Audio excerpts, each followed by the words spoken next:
இயேசு சிந்தின ரத்தம் உந்தனுக்காக சிலுவை அன்னை நீவா அவர் சிலுவை அன்னை நீவா. இயேசு கிறிஸ்துவின் நாமத்தில் உங்களை வாழ்த்துகின்றோம். நம்பிக்கையின் தேவனிடமிருந்து நம்பிக்கையின் வார்த்தைகளை தரும் ஆசீர்வாத நிகழ்ச்சி நம்பிக்கையின் குரல். You are watching and listening Voice of Hope. நீங்கள் பார்த்தும் கேட்டுக்கொண்டும் இருப்பது நம்பிக்கையின் குரல். வாருங்கள், தேவ ஆசீர்வாதத்தை பெற்றுக் கொள்ளுங்கள். என் கர்த்தரும் இரட்சகருமாகிய இயேசு கிறிஸ்துவின் நாமத்திலே உங்களை மகிழ்ச்சியோடு வாழ்த்தி இந்த புதிய மாதத்தின் ஒரு புதிய வாக்குத்தத்த வார்த்தையோடு உங்களை சந்திக்கின்றோம். பாடாத நாவும் கேளாத செவியும் மகிமை இழந்ததே, பாரில் மகிமை இழந்ததே.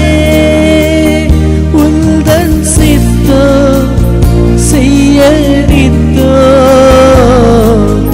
இயேசுவே நீர் என்னை ஆட்கொள்ளுமே. உந்தன் சித்த செய்ய நித்தோ இயேசுவே நீர் என்னை ஆட்கொள்ளுமே. கிறிஸ்துவுக்குள் பிரியமானவர்களே, 2025 ஆண்டின் ஜூன் மாதத்துக்காக நம் கர்த்தர் உங்களுக்காய் வைத்திருக்கின்ற ஒரு வெற்றியின் நம்பிக்கையின் வார்த்தை சங்கீதம் 91 சங்கீதம் 11 வசனம். உன் வழிகளிலெல்லாம் உன்னை காக்கும்படி உனக்காக தம்முடைய தூதர்களுக்கு கட்டளையிடுவார். எனக்கு அருமையான தேவ பிள்ளைகளே, இந்த 6வது மாதத்துக்காய் தேவன் தந்திருக்கின்ற இந்த ஆச்சரியமான அவருடைய கிரியை நிறைந்த செயல் நிறைந்த இந்த வாக்குத்தத்த வார்த்தைக்காய் நாம் தேவனுக்கு நன்றி செலுத்தி நாம் ஜெபித்து கர்த்தருடைய வார்த்தையை நாம் தியானிக்க தேவன் நமக்கு உதவி செய்வாரா? ஜெபிப்போமா? அன்பின் பரலோக தகப்பனே, இந்த மாத வாக்குத்தத்த வார்த்தைக்காக உம்மை நன்றியோடு நாங்கள் ஸ்தோத்தரிக்கிறோம். ஆண்டவரே, எங்கள் வழிகளில் எல்லாம் எங்களை காத்து கொள்ளுகிற ஒரு நல்ல தேவனாய், ஆண்டவரே, வனாந்தரத்திலே வழியையும் அவாந்தர வழியிலே ஆறுகளையும் உண்டாக்குவேன் என்று எங்களுக்கு வாக்களித்தீர். அப்படிப்பட்ட வழிகளை உண்டாக்குகிற வல்லமையுள்ள ஒரு தேவனே, இந்த நாளிலும் எங்கள் வழிகள் எல்லாம் கர்த்தாவே எங்களை காக்கும்படியாக நீர் செயல்பட ஆயத்தமாய் இருக்கிறதுக்காக நாங்கள் உம்மை துதிக்கிறோம். இந்த நாளில், இந்த மாதத்தில், வரப்போகிற நாட்களில் கர்த்தாவே, இந்த வார்த்தையை கேட்டுக்கொண்டிருக்கிற, இந்த வார்த்தையை விசுவாசிக்கிற ஒவ்வொரு தேவ பிள்ளைகளையும் கர்த்தர் இந்த மாதத்தில் ஆசீர்வதிக்கும்படியாய் நாங்கள் ஜெபிக்கிறோம். இந்த மாதத்திலே உம்முடைய பிள்ளைகளுடைய வழிகளில் எல்லாம் கர்த்தாவே நீர் அங்கே வல்லமையின் தேவனாக கிரியை செய்யும்படியாய் நாங்கள் ஜெபிக்கிறோம். தேவரே, நீர் கடந்து வந்து ராஜா உம்முடைய பிள்ளைகளை ஆட்கொண்டு நடத்தும்படியாய் நாங்கள் ஜெபிக்கிறோம். இந்த மாதத்தில் கர்த்தாவே என்னென்ன காரியங்கள் உம்முடைய சமூகத்திலே விண்ணப்பங்களாய் உம்முடைய பிள்ளைகள் வைத்தார்களோ, ஆண்டவரே, நீர் அவர்கள் அந்த காரியங்களை அடையும் வரைக்கும் இவர்கள் வழிகளில் எல்லாம் கர்த்தாவே நீர் கூட இருந்து நடத்த போகிறதுக்காய் ஸ்தோத்திரம். தொடர்ந்து வழி நடத்தும், காத்துக்கொள்ளும். எல்லாவற்றையும் இயேசுவின் நாமத்துல ஒப்பு கொடுத்து ஜெபிக்கிறோம் எங்கள் நல்ல பிதாவே. ஆமென், ஆமென்.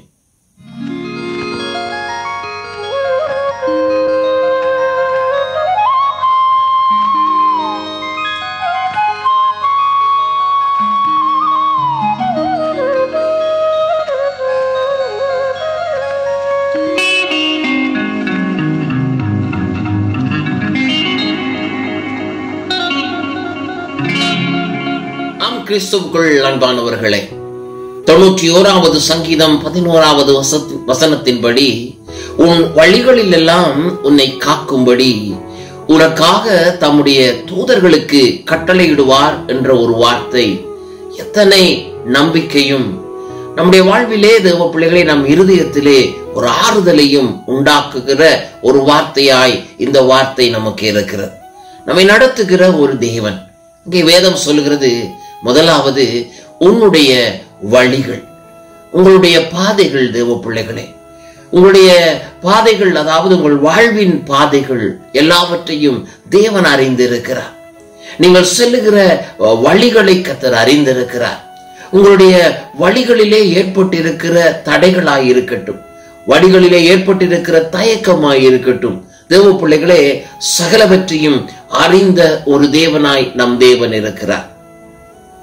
இரண்டாவதாய் அந்த வசனம் சொல்லுகிறது, உன்னை காக்கும்படி. ஆம் தேவ பிள்ளைகளே, உங்களை நினைத்திருக்கிற ஒரு தேவன்.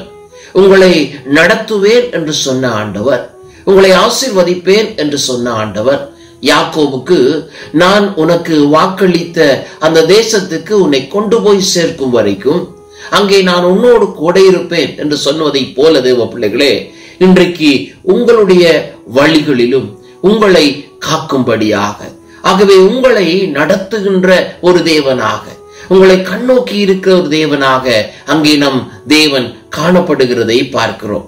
மூன்றாவதாகத்தான் அந்த வசனம் சொல்கிறது, உனக்காக.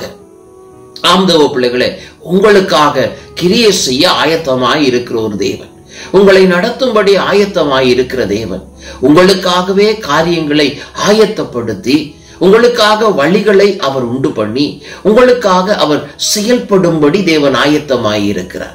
இஸ்ரவேல் ஜனங்கள் எகிப்தை விட்டு அவர்கள் புறப்பட்டு விட்டார்கள். அவர்கள் புறப்பட்ட உடனே அங்கு எல்லாம் அவர்களுக்கு நன்மையாய் மாறிவிடவில்லை.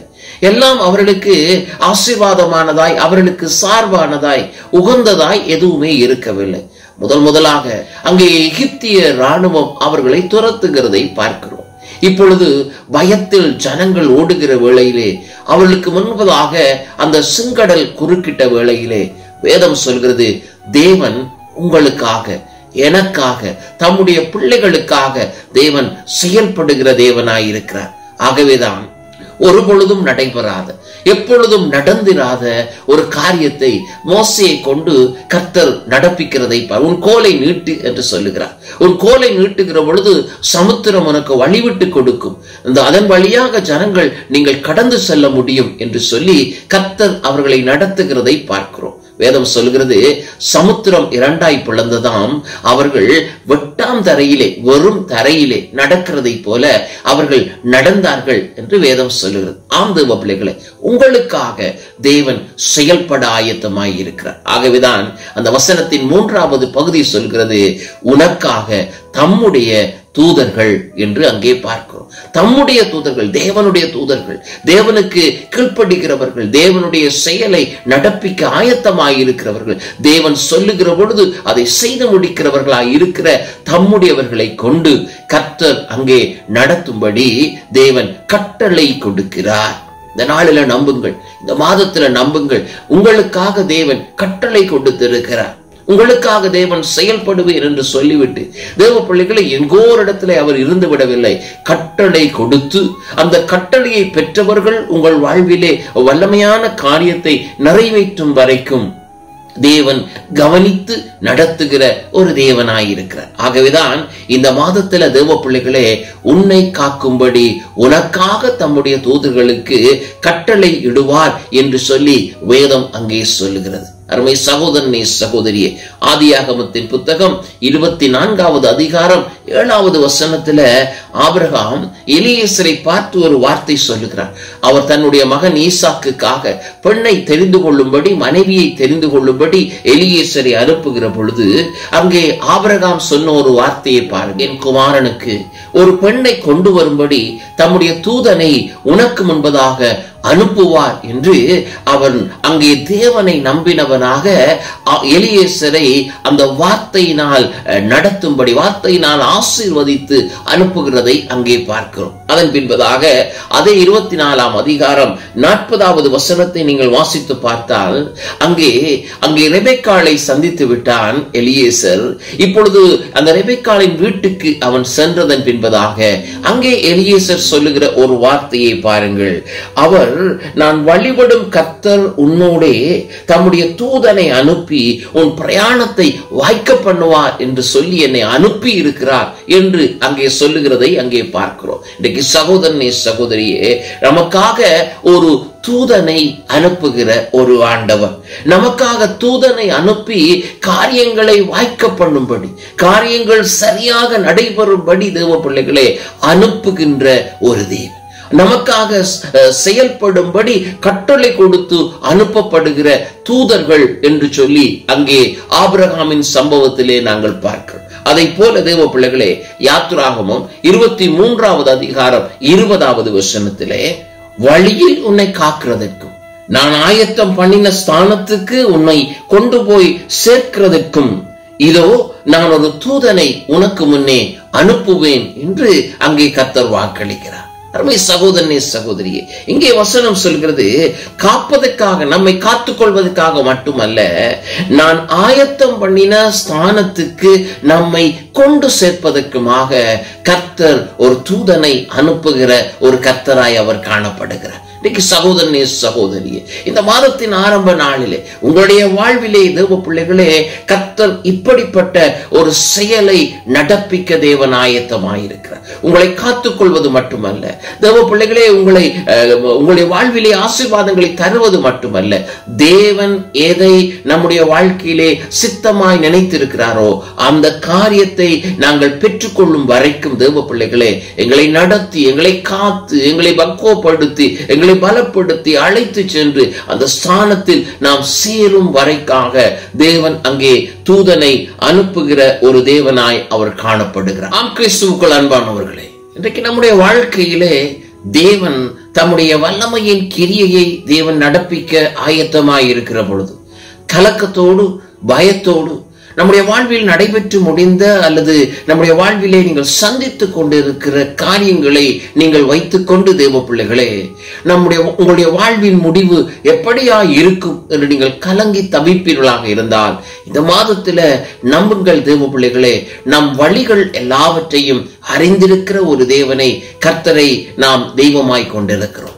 அப்படிப்பட்ட ஒரு கர்த்தரை தேவ பிள்ளைகளே நாம் விசுவாசிக்க நமக்கு தேவன் கிருபை கொடுத்திருக்கிறார். இந்த நாளில தேவ பிள்ளைகளே, யாத்திராகமம் 23வது அதிகாரத்தின் 20வது வசனத்தில் நாம் வாசித்தபடி, நாம் அடைய வேண்டிய அல்லது சேர்ந்து கொள்ள வேண்டிய அந்த ஸ்தானம் வரைக்கும் செல்லும் வரைக்கும் தேவ பிள்ளைகளே நம்மை காத்துக்கொள்ள ஆயத்தமாயிருக்கிற ஒரு ஆண்டு, அந்த முடிவை நீங்கள் காணும்படி, அந்த முடிவு மகிழ்ச்சியான முடிவாய் மாறும்படி தேவ பிள்ளைகளே, கர்த்தருடைய சமூகத்திலே தேவனை நம்பின பிள்ளைகளாய் நீங்கள் கடந்து செல்லுகிற பொழுது கர்த்தர் அங்கே சொல்லுகிறார், இதோ நான் ஒரு தூதனை உனக்கு முன்னே அனுப்புகிறேன் என்று சொல்லுகிறார். ஆம் சகோதரனே சகோதரி, இன்றைக்கு உங்களுடைய வாழ்க்கையில மீண்டுமாய் கர்த்தர் அண்டையிலே உங்களை ஒப்புக் கொடுக்கும்படி உங்களை அன்போடு அழைக்கிறேன்.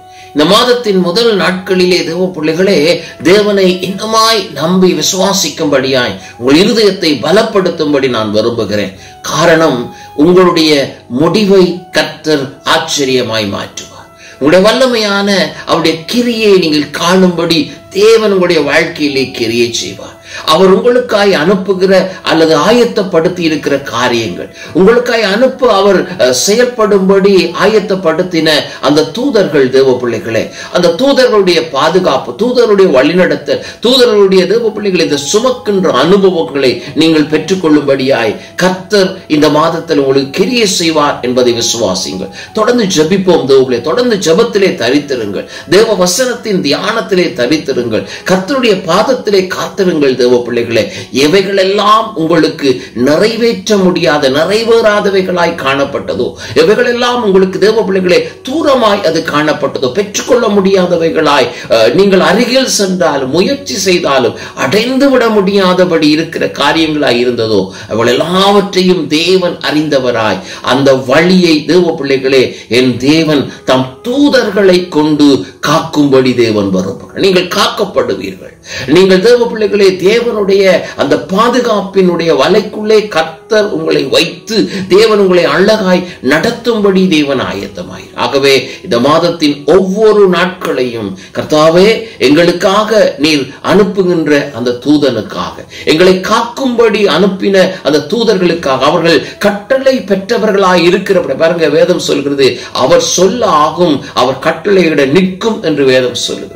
ஆகவே இன்றைக்கு தேவ பிள்ளைகளே, உங்களுக்காக தேவன் கட்டளை கொடுத்திருக்கிறார் என்பதை நம்புங்கள். உங்களுடைய பெயரை வைத்து தேவ பிள்ளைகளே தேவன் செயல்படும்படி தேவன் ஆயத்தமாய் இருக்கிறார் என்று நம்புங்கள். நிச்சயமாய் இந்த மாதத்துல ஒரு வல்லமையின் கிரியை காண கர்த்தர் உங்களுக்கு உதவி செய்வார். ஜெபிப்போமா? அன்பின் பரலோக தகப்பனே, இந்த நல்ல வேலைக்காக நாங்கள் உம்மை ஸ்தோத்தரிக்கிறோம். ஒரு வல்லமையின் கிரியை உம்முடைய பிள்ளைகளுடைய வாழ்க்கையிலே நடைபெறும்படியாய் நாங்கள் ஜெபிக்கிறோம். தேவன் இறங்கி வந்து ஆண்டவரே உம்முடைய பிள்ளைகளுக்காக தேவன் கிரியை செய்யும்படியா நாங்கள் ஜெபிக்கிறோம். எவைகளெல்லாம் தடைகளாய், எவைகளெல்லாம் முரண்பாடானதாய், எவைகளெல்லாம் ஆண்டவரை பெற்றுக்கொள்ள முடியாதவைகளாய் காணப்பட்டதோ அவர்கள் எல்லாவற்றையும் தேவன் கண்டு ஆண்டவரே வழிகளில் இவர்களை காத்து ஆண்டவரே இவர்கள் அடைய வேண்டிய அந்த இடத்தை, அடைய வேண்டிய அந்த ஆசீர்வாதத்தை அடையும் வரைக்கும் கர்த்தர் அவர்களை தாங்க போகிறதற்காய் ஸ்தோத்திரம். வழிநடத்தும் ஆசீர்வதியும் எல்லாவற்றையும் இயேசுவின் நாமத்தில் ஒப்புக் கொடுத்து ஜெபிக்கிறோம் எங்கள் நல்ல பிதாவே. ஆமென், ஆமென். கிறிஸ்துவுக்குள் அன்பானவர்களை, மீண்டும் ஒரு தேவ செய்தியோடு உங்களை சந்திக்கும் வரை கர்த்தர் உங்களை ஆசீர்வதிப்பார் என்று கூறி உங்களிடத்திலிருந்து விடைபெறுகிறேன்.